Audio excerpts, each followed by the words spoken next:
Hello everyone. पिछले video में हम लोगों ने डिस्कशन किया था लेंथेनाइड कॉन्ट्रैक्शन। उसके बाद लेंथेनाइड कॉन्ट्रैक्शन क्यों होता है ये बात देखे थे। फिर लेंथेनाइड कॉन्ट्रैक्शन का क्या इफेक्ट है ये सब देखे थे। फिर बेसिक स्ट्रेंथ के बारे में बतलाए थे कि कैसे बेसिक स्ट्रेंथ सीरियम सिल्यूटेटियम +3 केटाइन का घटता है। लेंथेनम का बोले थे तो लेंथेनम हाइड्रोक्साइड मोर बेसिक होता है एल्यूमिनियम हाइड्रोक्साइड से और लेस बेसिक होता है कैल्शियम हाइड्रोक्साइड से। उसके पीछे कारण पूछेगा तो पोलराइजेशन फैक्टर बोलिए, जो आप फजन स्कूल से पढ़ते हैं कि जिसका पोलराइजिंग पावर जितना ज़्यादा उसमें कोवैलेंट कैरेक्टर उतना ज़्यादा, और कोवैलेंट कैरेक्टर बढ़ेगा तो बेसिक स्ट्रेंथ मेटल का घटेगा। तो ये सब देखे थे। अब नेक्स्ट फैक्टर है कलर। तो कलर में many trivalent M+3 ions of lanthanides are coloured many due to FF transition occurs by absorption of light of particular wavelength. जैसे DD ट्रांजिशन पढ़े हैं डी ब्लॉक में कोऑर्डिनेशन में, उसी तरह यहाँ FF ट्रांजिशन होता है। FF ट्रांजिशन होता है उसको पार्टिकुलर वेवलेंथ एब्जॉर्ब करेगा फिर रिलीज करेगा। LU+3 are colourless due to इसका D0, जैसे D0 होता है तो यहाँ F0 हो जाएगा, इसका F14 होगा कॉन्फ़िगरेशन में बताया। तो ये दोनों कलर होता है configuration. So FF transition is not possible. F0 और F14 कलरलेस होगा, F1 से लेके F13 कलर होगा similar to DD transition. In other cases F electron n है and F14 - n case have same colour for trivalent lanthanide ions. ये सब चीज objective में समटाइम्स मिलेगा कि जो इसका कलर होगा वही 14 - n, वेर n इज कितना इलेक्ट्रॉन है। जैसे देखिए Pr 59 होता है इसका, Pr+3 करोगे तो F2 मतलब F में 2 इलेक्ट्रॉन है। Tm 69 होता है, 3 करोगे तो F में 12 इलेक्ट्रॉन है। तो 12 इलेक्ट्रॉन यहाँ पर है तो इसका यदि हम लोग लिखेंगे 12 इलेक्ट्रॉन में 7 ऑर्बिटल होता है।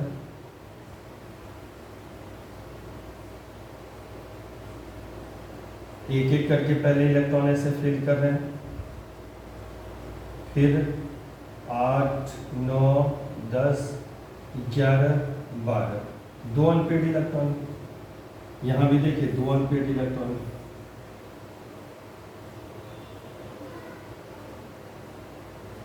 यहाँ भी 2 अनपेड है। तो जितना अनपेड इलेक्ट्रॉन यहाँ है उतने अनपेड इलेक्ट्रॉन यहाँ है। तो n पर यहाँ 2 है तो यहाँ 2 माइनस कर देंगे तो 12 दोनों हो जाएगा। फिर देखिए Au+2 पिंक होता है, पेल पिंक होता है,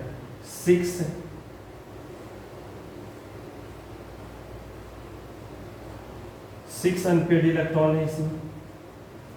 इस तरह से यहां देखेंगे Tb+3 मतलब F में 8 इलेक्ट्रॉन है।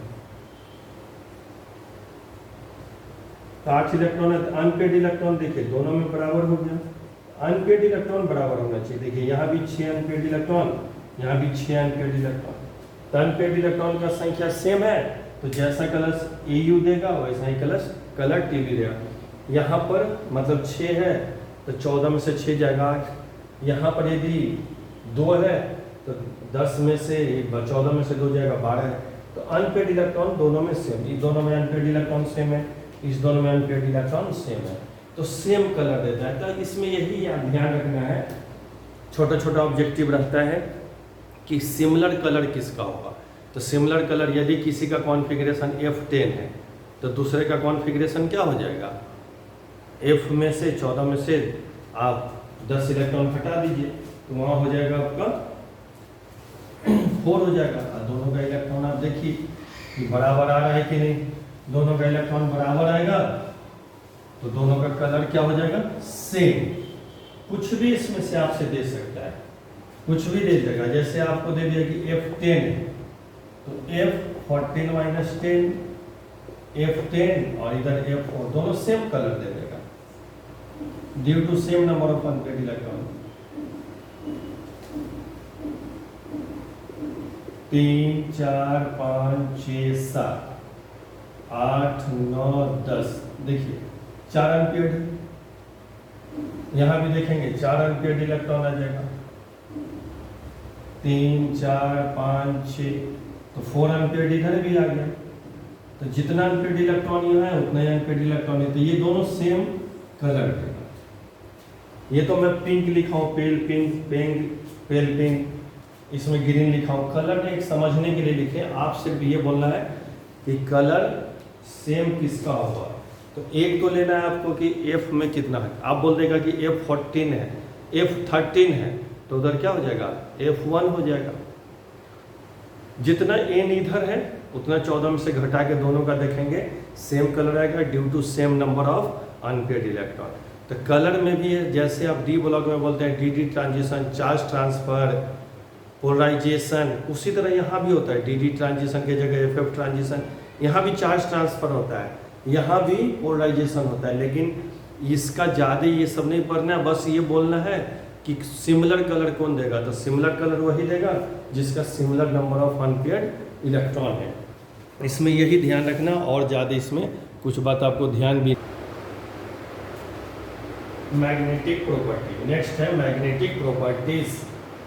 तो मैग्नेटिक प्रॉपर्टीज ये आप डी ब्लॉक से भी पढ़ते आ रहे हैं। द स्टेट्स, मतलब F0 है कि F14 है कि द स्टेट्स मतलब उसका configuration, that contain unpaired electrons are paramagnetic. कहीं पर F14 है लिखा हुआ तो वो तो डायमैग्नेटिक होगा। पहले एक बार पढ़ देता हूँ फिर समझाता हूँ। The states that contain unpaired electrons are paramagnetic. It means F0 and F14 states are diamagnetic and all other states are paramagnetic. F0 F14 diamagnetic होगा क्योंकि अनपेड इलेक्ट्रॉन है नहीं, इसके पास तो 0 है, इसके पास एक भी नहीं है। F के पास 7 ऑर्बिटल होता है, और 7 ऑर्बिटल में 2-2 इलेक्ट्रॉन रखते हैं। एक ऑर्बिटल में मैक्सिमम 2 इलेक्ट्रॉन रखते हैं, तो 7 ऑर्बिटल में 2-2 इलेक्ट्रॉन रखिएगा तो 14 इलेक्ट्रॉन आ जाएगा। 14 इलेक्ट्रॉन आएगा तो एक भी अनपेड नहीं है। F0 और F14 states are diamagnetic. Lanthanum +3 F0, cerium +4 F0, YV ytterbium +2 F14 and deuterium +3 F14। ये जो F0 F14 देख रहे हैं all are diamagnetic as there is no unpaired electrons. Clear है? ये एनसीईआरटी में बात को हाईलाइट किया है, इस बात पर ध्यान रखेंगे। The paramagnetism rises to maximum in न्यूडीनियम, एकदम इस बात को हाईलाइट करके रखेंगे। न्यूडीनियम, इसमें नंबर ऑफ अनपेड इलेक्ट्रॉन कम होता है, GD इतना नहीं होता है। गैडोलिनियम में होता है नंबर ऑफ अनपेड इलेक्ट्रॉन 7, उससे नंबर ऑफ अनपेड इलेक्ट्रॉन कम है, फिर भी पैरामैग्नेटिक कैरेक्टर सबसे ज़्यादा इसी में होता है। क्यों होता है इसमें पैरामैग्नेटिक, क्यों होता है सबसे ज़्यादा, वो बताते हैं। लेकिन इसको याद रखना है कि ND का सबसे ज़्यादा होता है। Here magnetic moment will be calculated by considering spin contribution and orbital contribution both. जब सिर्फ स्पिन ओनली फार्मूला यूज करते हैं आप, स्पिन ओनली फार्मूला जो डी ब्लॉक में भी आप निकाले हैं, उससे इसका रिजल्ट पुअर आता है, उससे नहीं होगा। यहाँ पे 2-2 स्पिन कंसीडर किया जाता है। ये चीज़ सब डिफिकल्ट है। एनसीईआरटी में सिर्फ लिख दिया है कि न्यूडीनियम का सबसे ज़्यादा होता है और बस निकल वो, इसके बाद कुछ नहीं। इसमें यदि किसी बच्चे ने सिर्फ इस फार्मूला से कैलकुलेट किया है तो उसका रिजल्ट पुअर आएगा। ये है spin only formula, spin contribution. यहाँ पर ऑर्बिटल कंट्रीब्यूशन भी होता है, S+L दोनों का चलता है, स्पिन कंट्रीब्यूशन और ये हो गया ऑर्बिटल कंट्रीब्यूशन। तो दोनों का कंट्रीब्यूशन मिला के देखा गया है कि सबसे ज़्यादा न्यूडीनियम में होता है, ND में होता है सबसे ज़्यादा। जबकि आप यदि स्पिन ओनली फार्मूला से देखेंगे तो GD +3 है, +3 कहने का मतलब ये 64 होता है। तो कॉन्फ़िगरेशन आप लिखते हैं जेनन 54 6s2 5d1 4f3 7 ये 60 अभी 0 करके चले तो उधर से आ जाएगा 10 3 और 7 10 ये होता है। तो अभी तो है, अब इसको हम GD को +3 करेंगे, +3 करेंगे तो सबसे पहले इलेक्ट्रॉन तो यहाँ से निकलेगा, तब यहाँ से, ये तो लास्ट में लिखने को ऐसा लिखते हैं ना, लेकिन सबसे बाहरी और वाइटल देखा जाएगा शेल तो ये आएगा ना, तो पहले इलेक्ट्रॉन यहाँ से निकलेगा, तब यहाँ से ये सब निकल जाएगा। तो GD +3 का मतलब क्या हो गया 4f7, 4f7 मतलब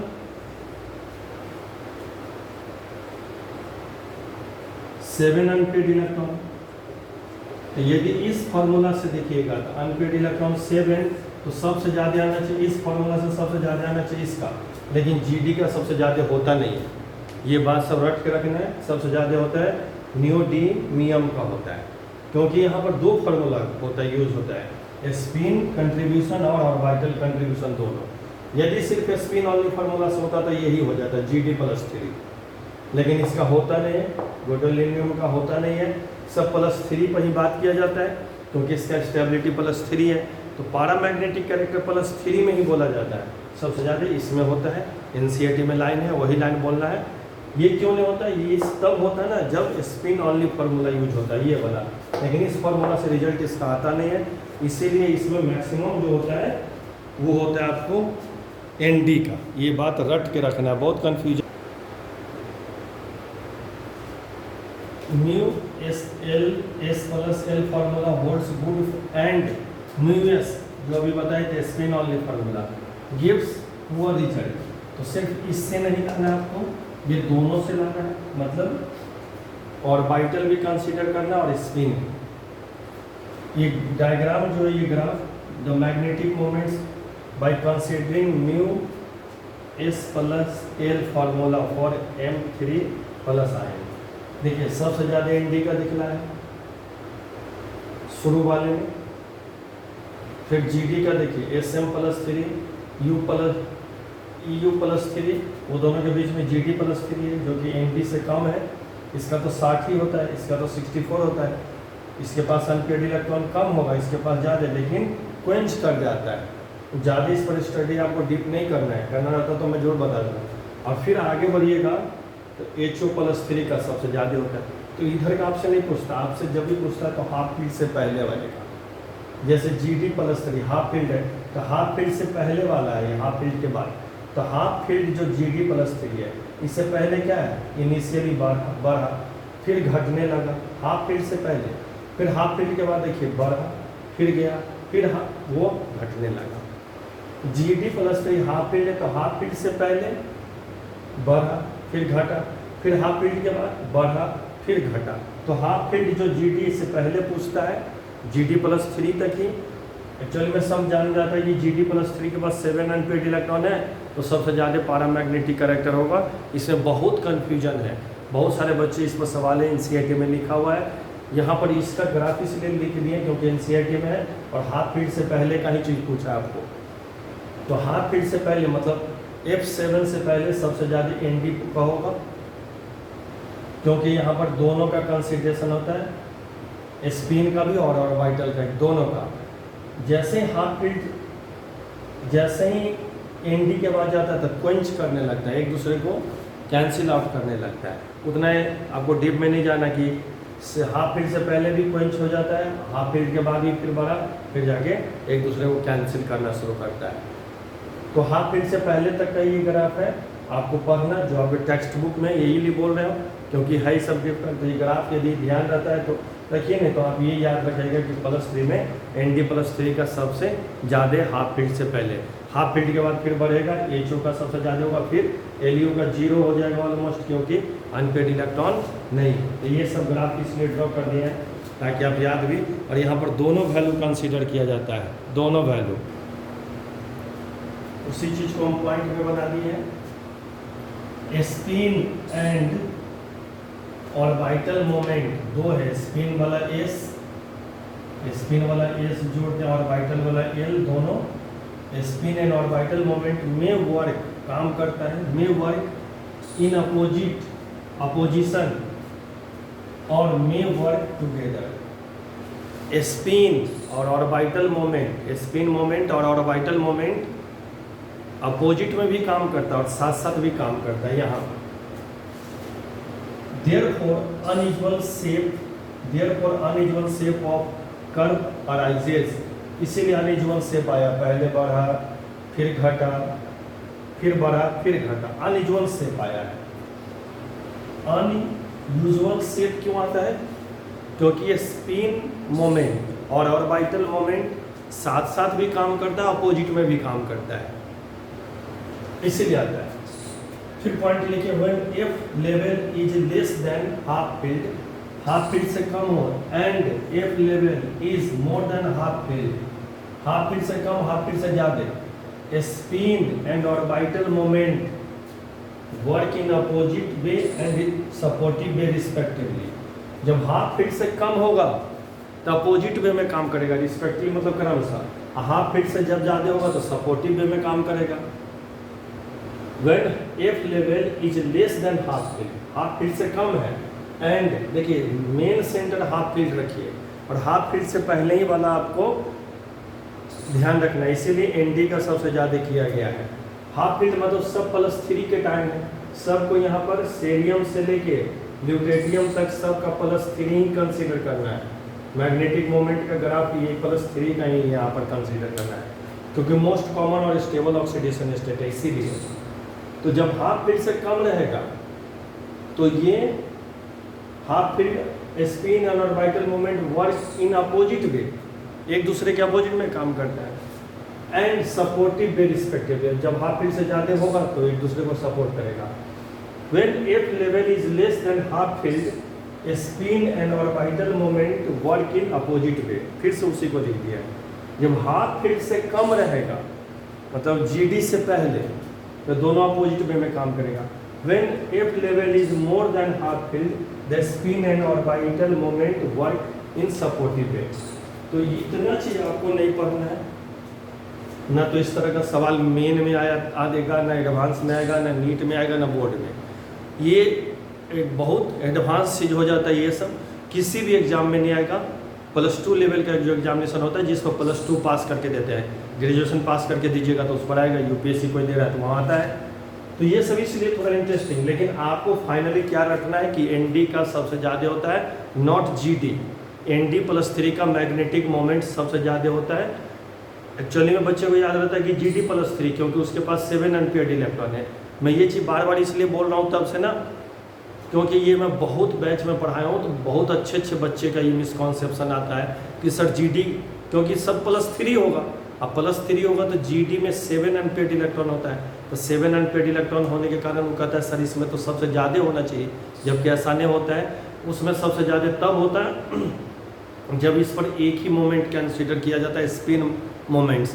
जब यहाँ पर 2 मोमेंट्स चलता है, स्पिन मोमेंट्स और ऑर्बिटल मोमेंट्स, दोनों S+L का वैल्यू देखा जाता है। तो आपको फाइनली याद रखना है कि एनडी का सबसे ज़्यादा होता है। और एक बार एनसीईआरटी पढ़ लीजिएगा, वो लिखा है, एनसीईआरटी एक लाइन लिख के छोड़ दिया है, वो बिल्कुल सही है। बहुत सारा बच्चा का कि ये गलत है, गलत नहीं है, इसीलिए मैं ग्राफ भी उसको दिखला दिया हूँ कि देखो। तो जैसे ही हाफ फील्ड से ज़्यादा जाता है तो ग्राफ और हाइक करने लगता है, क्योंकि साथ साथ काम करता है, क्वेंच कर जाता है। क्वेंच टर्म्स मतलब एक दूसरे को नलीफाई भी करते रहता है, स्पिन मोमेंट ऑर्बिटल मोमेंट को नलीफाई भी करते रहता है, अंडो करता है, इसी कारण से वो ग्राफ।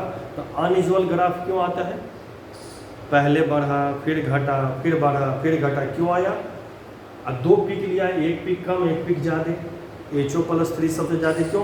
क्योंकि दोनों स्पिन मोमेंट और ऑर्बिटल मोमेंट टुगेदर काम करता है। इतना नहीं पढ़ना है आप लोग को, आप लोग ध्यान रखिए कि ND+3 का सबसे ज़्यादा होता है मैग्नेटिक मोमेंट।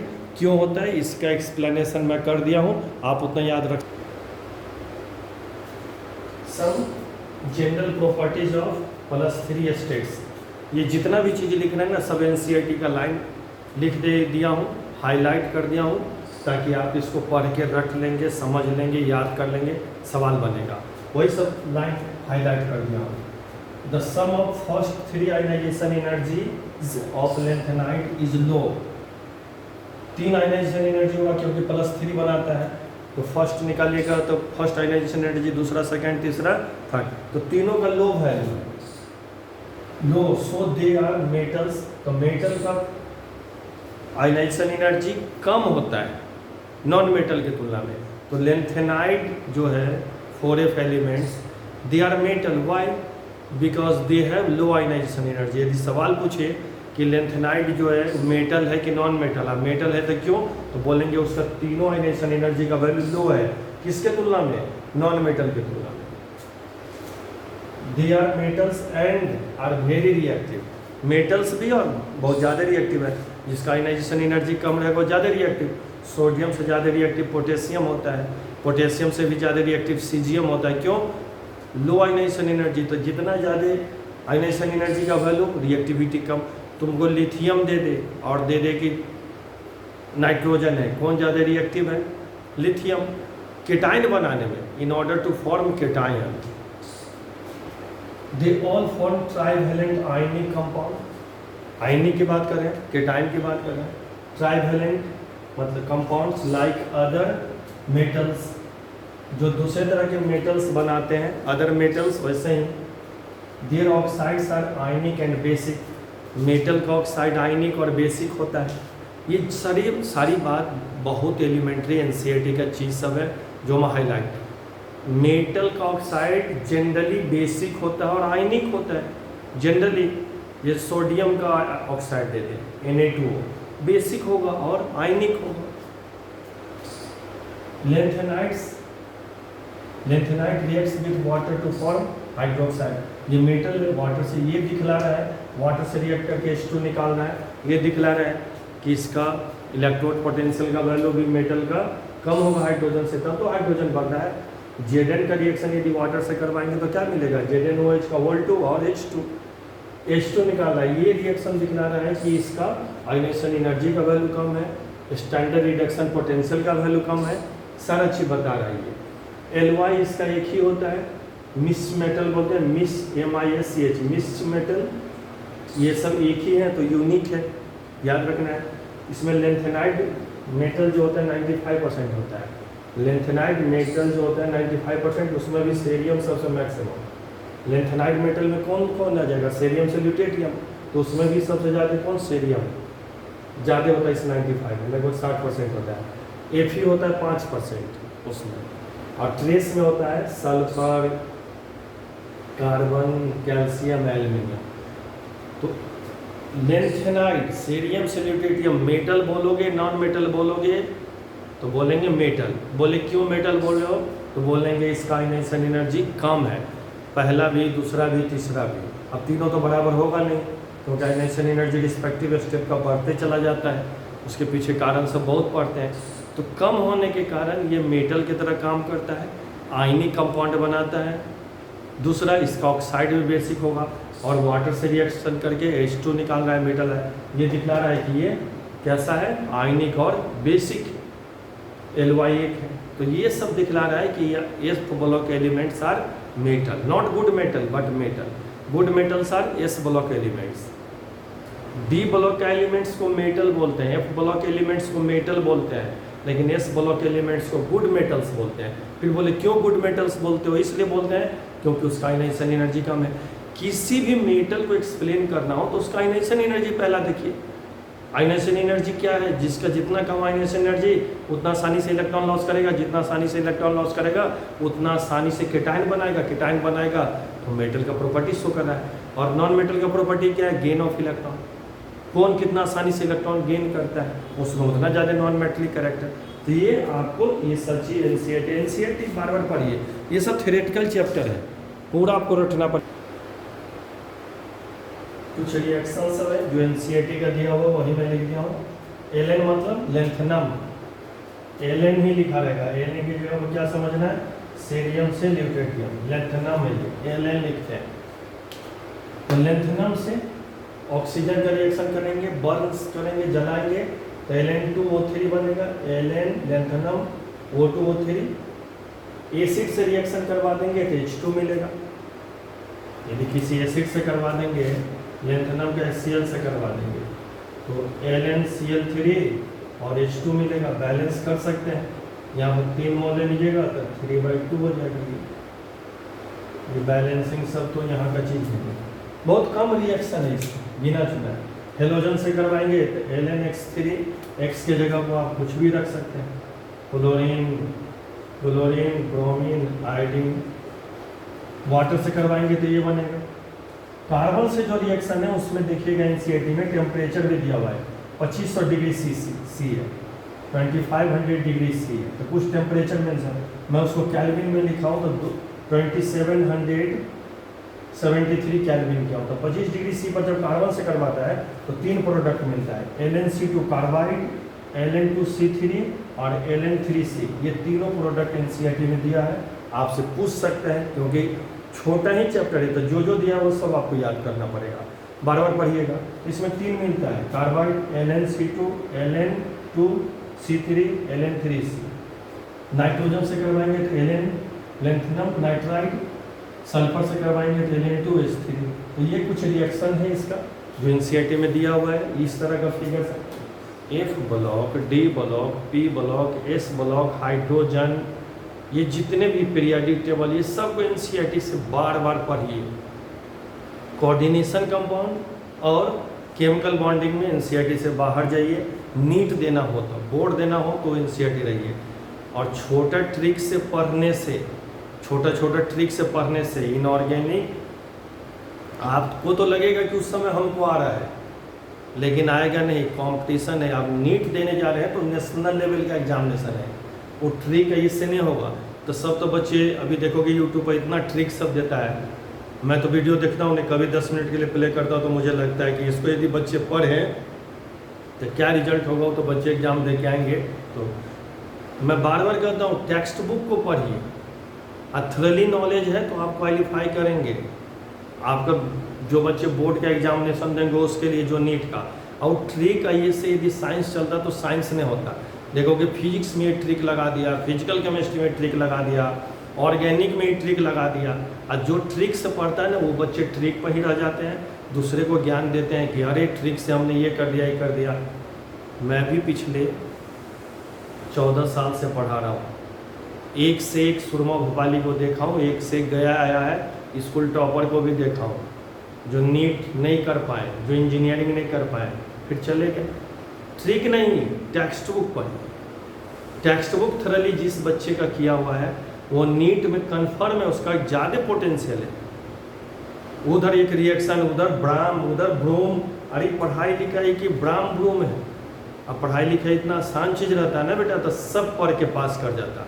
सब बच्चे साइंस लेता है और सब साइंस लेके सब या तो डॉक्टर बन जाता या अच्छे कॉलेज में IIT में जाके अच्छे से इंजीनियरिंग करता है। सब नहीं करता है। देखिएगा बगल वाला बच्चा हमसे बहुत ज़्यादा तेज़ था। ये मैं ज्ञान की बात नहीं दे रहा हूँ, ये जो देख रहा हूँ कि यूट्यूब पर एक से एक ट्रिक सब चलता है, तो मैं सोचता हूँ कि मैं भी तो यूट्यूब पर ही बच्चे को अभी दे रहा हूँ। तो खुद सोचिए, मैं हर एक वीडियो में 10 बार बोलता हूँ कि टेक्स्ट बुक ज़्यादा पढ़िए, टेक्स्ट बुक पढ़िए। कल आपको रिजल्ट होगा, कल आपका ना, तो आपको फिर याद आ जाएगा कि नहीं उदय सर जो कह रहे थे वो बिल्कुल उसमें सच्चाई था। थोड़ा देर के लिए लगेगा कि ट्रिक से ये सवाल बना दिए, ट्रिक से ये सवाल बना दिए, वो ट्रिक कर दिए, वो कर दिए, दूसरे को ही बोलोगे देखो हम ही तो बना दिए, उससे नहीं होता है क्वालिफाई। समझे ना। फिजिक्स हो, केमिस्ट्री हो या बायोलॉजी हो, इसको एकदम थ्रली पढ़ता है जो बच्चे टेक्स्ट बुक, उस बच्चे का होता है। फिजिक्स का भी एनसीईआरटी पढ़िए। डिफ़िकल्ट जो चीज़ लग रहा है ना, जो आपको लग रहा है जल्दी नहीं आ रहा है, समझिए वो काम आपका जब हो जाएगा ना, जब आपको आ जाएगा ना तो परफेक्ट हो गए। और जो आसानी से आ गया ना तो समझिए झोल है बेटा, तब उसमें दम नहीं है। और आप निश्चिंत रहिए कि आप बस कहीं भी गिर सकते हैं। तो टेक्स्ट बुक ज़्यादा पढ़िए, एनसीईआरटी पढ़िए, वीडियो देख लीजिए, फिर एनसीईआरटी पढ़िए। देखिए मोस्टली उसके बाद को एक्सप्लेन करता हूँ, क्यों? क्योंकि वही एग्जाम में आता है। ट्रिक से ही कर दूँ मैं, मैग्नेटिक मोमेंट का वैल्यू बोल देता है कि सबसे ज़्यादा GD+3 का होता है। आप एनसीईआरटी देखते हैं, बोलते हैं एनसीईआरटी में गलत है, जो यूट्यूब पर चलता है गलत नहीं है। वहाँ पे दोनों मोमेंट लिया जाता है, स्पिन भी और तो ये बात डिस्कशन नहीं करेगा, क्यों? इसमें ट्रिक तो चलेगा नहीं। इसमें और भी बहुत सारा चीज़ एग्जाम्पल लेके हम कैलकुलेट करके कर सकते हैं हम लोग, लेकिन मैं उतना नहीं, तो आप लोग को ज़्यादा दे रहा हूँ लोड, इसलिए क्योंकि आपको सब पढ़ना है। तो एनसीईआरटी पढ़िए, ट्रिक टेक्निक पर जाइएगा तो उस समय तो लगेगा कि हम बहुत तैयारी कर लिए, नहीं होगा। फिजिकल हो, ऑर्गेनिक हो, इनऑर्गेनिक हो, एनसीईआरटी पढ़िए। ऑर्गेनिक में भी एनसीईआरटी का क्वेश्चन सब क्लासीफाई किया गया है। जिस बच्चे का ऑर्गेनिक में भी एनसीईआरटी पर पकड़ है, इनऑर्गेनिक में एनसीईआरटी पर पकड़ है, फिजिकल में पकड़ है, उस बच्चे का रिजल्ट होने का प्रोबेबिलिटी मैक्सिमम है 99.99%। और जिस बच्चे का पकड़ में है ट्रिक टेक्निक दिस दैट करके, उस बच्चे का रिजल्ट प्रोबेबिलिटी ही बहुत कम है। अभी आपको लगता होगा नहीं है, आप एग्ज़ाम दे के आओ, फिर आप देखना यूट्यूब पर आएगा जो हम लोग डिस्कशन करते हैं कि नहीं, वो सब चीज़ एनसीईआरटी का चीज़ डिफ़िकल्ट होता है। जिस बच्चे का 12th अच्छे से हुआ है, आप एकदम सर्वे कर लीजिए। मेरा तो पिछले 14 साल से ऊपर का हो गया अनुभव, मैं सर्वे, जिस बच्चे का 12th अच्छे से होता है, 12th अच्छे से होने का मतलब वो टेक्स्ट बुक खूब पढ़ा हुआ है, उस बच्चे का यदि बायोलॉजी ग्रुप का है तो नीट कर जाता है, मैथ ग्रुप का है तो इंजीनियरिंग अच्छे से कर जाता है। वहाँ मेन एडवांस उसके लिए नहीं होता है, क्योंकि उसका बेस पक्का है, वो कुछ भी कर देगा ऊपर। और वंस आपको चीज़ समझने आता है ना तो को रिलेट होने लगता है। तो साइंस पहले समझना शुरू कीजिए, फिर को रिलेट खुद होगा तो आप खुद अच्छे डेवलपर बन जाएंगे। ट्रिक टेक्निक से डेवलपर कोई नहीं बनता है। अब एक्टिनाइट, लेंथेनाइट का बात डिस्कशन कर दिए थे। अब एक्टिनाइट 5 एक्टिनॉइड्स या एक्टिनाइट सीरीज, एक्टिनॉइड्स बोलो या एक्टिनाइट्स एक ही है। 5F कहाँ से कहाँ होता है? फ्रॉम थेरियम से लॉरेंसियम, 90 से लेके 103। All are radio active elements, therefore their study more difficult. ये जो टर्म लिखे हैं ये एम्स के सर्सन रीजन में आ चुका है कि F ब्लॉक में लेंथेनाइट का केमिस्ट्री पढ़ते हैं, जबकि एक्टिनाइट सीरीज का केमिस्ट्री एक्टिनॉइड्स का नहीं पढ़ते हैं। डिफ़िकल्ट है, क्यों डिफ़िकल्ट है? All are radio active elements therefore, इसीलिए देयर स्टडी मोर डिफिकल्ट। ये सवाल है कि क्यों डिफिकल्ट है? Due to radio active nature. ये सब सवाल आ चुके हैं, एनसीईआरटी का लाइन है कि 4F का स्टडी होता है, क्योंकि 4F में सब रेडियो एक्टिव नहीं है। 4F में सिर्फ PM, प्रोमेथियम जो अभी लिख देते हैं वो, नहीं तो सारा का सारा नॉन रेडियो एक्टिव है।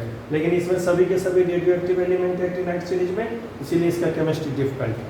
फिर देखिए D block elements are greatly affected by environments. कहने का मतलब है इन्वायरमेंट्स मतलब सराउंडिंग से।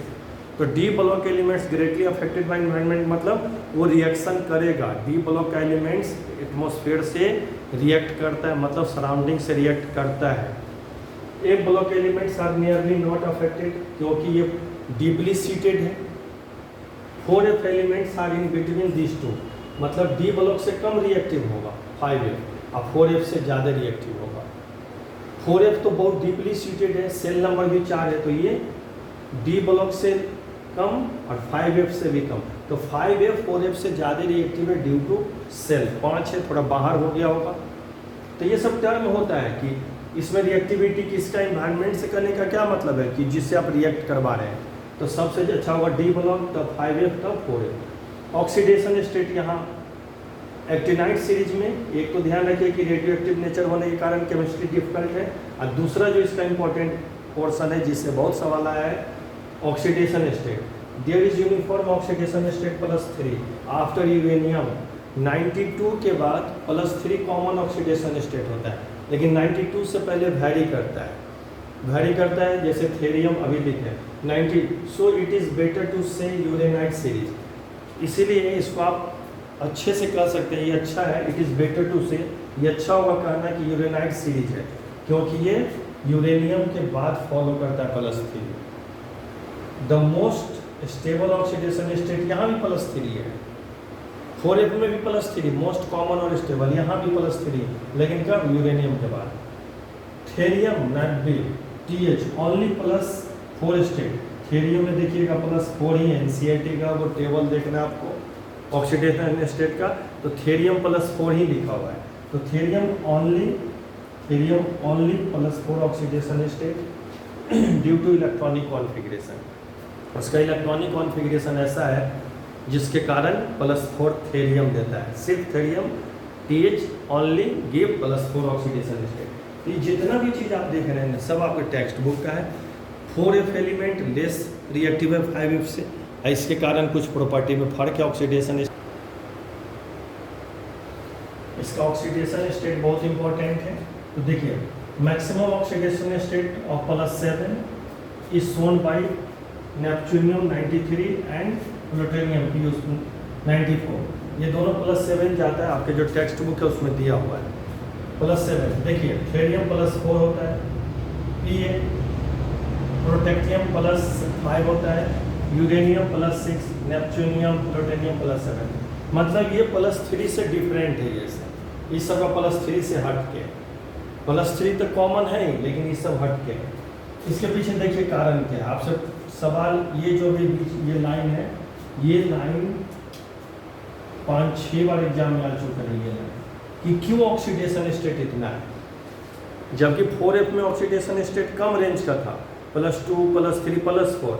यहाँ पर +3 है, +2 है, +4, +5, +6, +7, ज़्यादा रेंज है। क्यों? तो क्यों कर देखिए, there is more energy gap between 4F and 5D। इस दोनों के बीच में एनर्जी गैप ज़्यादा है in compare to 4F and 6D।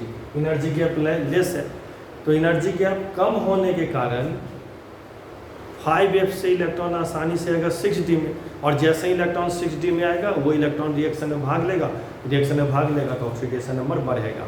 क्योंकि F का इलेक्ट्रॉन रिएक्शन में जनरली भाग लेता नहीं है, क्योंकि वो डीपली सीटेड है, जो हम बहुत पहले बोल चुके हैं पिछली वीडियो सब में। 4F का इलेक्ट्रॉन ऐसा करता नहीं है, लेकिन 5F का इलेक्ट्रॉन करने लगा, क्योंकि एनर्जी गैप उसके बीच का कम है। वही चीज़ है, वही चीज़ लिखा हूँ एनसीईआरटी का, there is greater range of oxidation state, बहुत ज़्यादा रेंज है, which is in part related to the fact that 5F, 6D and 7S levels are comparable energy। मतलब ये सभी का एनर्जी लगभग बराबर है। तो ये सवाल बहुत बड़ा हुआ है कि 5F में ये ऑक्सीडेशन नंबर का इतना रेंज क्यों है, क्यों रेंज ज़्यादा है, जबकि 4F का नहीं है। 4F में सिर्फ 3 ही होता है, एक +2, +3, +4, और उसमें मोस्ट स्टेबल +3 है, इसमें भी मोस्ट स्टेबल +3 है, लेकिन ये +7 तक गया। तो इतना रेंज क्यों? तो बोलेंगे कि 5F और 6D का एनर्जी गैप कम होता है, जबकि 4F और 5D का एनर्जी गैप ज़्यादा। तो एनर्जी गैप ही चॉइस में था। तो एनर्जी गैप कम रहने से क्या हुआ, 6D में इलेक्ट्रॉन आसानी से जाएगा, 6D में इलेक्ट्रॉन आसानी से जाएगा 4F से, क्योंकि एनर्जी गैप कम है। एनर्जी गैप कम होने से इलेक्ट्रॉन आसानी से जाएगा, ये इलेक्ट्रॉन रिएक्शन में भाग लेगा, रिएक्शन में भाग लेगा, तो ऑक्सीडेशन नंबर आपको ज़्यादा मिलते जाएगा। यही कारण है। कंपैरिजन कर दिए दोनों में, कुछ पॉइंट लिख दिए हैं। लेंथेनाइट से, इधर एक्टिनाइट से। ऑक्सीडेशन स्टेट +2 होता है, +3 होता है, +4 होता है। Most stable +3। ऑक्सीडेशन स्टेट +2 भी होता है, 3 भी होता है, 4 भी होता है, 5 भी, +6 भी, +7 तक जाता है। इसका भी मोस्ट स्टेबल और common +3 after uranium. All are non radioactive elements. 4F में सभी नॉन रेडियोएक्टिव एलिमेंट्स हैं एक्सेप्ट PM, प्रोमेथियम। इसमें बोलेंगे कि all are non radioactive except PM। All are radioactive elements. Complex formation tendency is low, complex formation tendency is high. इसका complex बनाने का tendency high है, इसका लो है। सिल्वरी वाइट ये भी होता है, सिल्वरी वाइट ये भी सिल्वर की तरह उजला होता है। Size decreases due to lanthanide contraction, size decreases due to actinide contraction. Actinide contraction ज़्यादा होता है लेंथेनाइट से, एक्टिनाइट कॉन्ट्रैक्शन ज़्यादा होता है देन लेंथेनाइट, लेकिन इसका केमिस्ट्री नहीं पढ़ना आपको, कॉम्प्लिकेटेड है। क्यों? क्योंकि सब रेडियो एक्टिव है। रेडियो एक्टिव एलिमेंट्स जानते हैं ना, डिसइंटीग्रेशन देता है, अनस्टेबल होता है उसमें। Ionisation energy irregular, ionisation energy irregular. तो ये था पूरा F block elements. F block खत्म, D ब्लॉक पूरा, F ब्लॉक D ब्लॉक जितना NCERT में था मैं सब लिख दिया हूँ, सब समझा दिया हूँ। आपका काम है बार बार NCERT पढ़िए, बार बार NCERT पढ़िए। टेक्स्ट बुक को जितना पढ़िएगा उतना आप अच्छे स्टूडेंट होइएगा, अच्छा आपका पकड़ आएगा सब्जेक्ट पे, अच्छे से आप नीट को आप मजाक ना समझे कि टेक्निक ट्रिक ये लगा देंगे तो हमारा डन। वो थोड़ा देर के लिए लगता है, बच्चे को ही कर लेंगे। सवाल जब एग्जाम में आता है ना, तो सिर्फ और सिर्फ बच्चे का अच्छे से जो पढ़ा हुआ चीज़ होता है वो काम करता है। और अच्छे से पढ़ा हुआ चीज़ मतलब आप अपने टेक्स्ट बुक से एकदम अटैच्ड रहिए, चिपके हुए रहिए। चाहे वो फिजिकल केमिस्ट्री हो, इनऑर्गेनिक केमिस्ट्री हो, ऑर्गेनिक, यकीन मानिए बहुत आप अच्छा कर जाएंगे, अच्छा केमिस्ट्री स्कोर देगा, बहुत अच्छा स्कोर कीजिएगा। बायोलॉजी तो आप करते ही हैं, केमिस्ट्री भी आपका साथ साथ अच्छा करेगा, फिजिक्स तो आप कर ही लेंगे।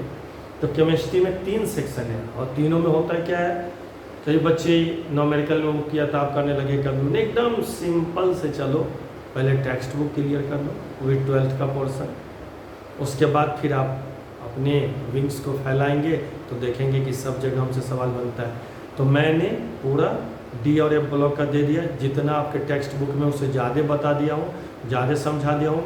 अब आप सवाल इस पर बनाइए, मैं कोशिश करूँगा कि एक लेक्चर इस पर सवाल का भी दे दूँ, इसके बाद या तो पी ब्लॉक में दूंगा या मेटलर्जी दूंगा।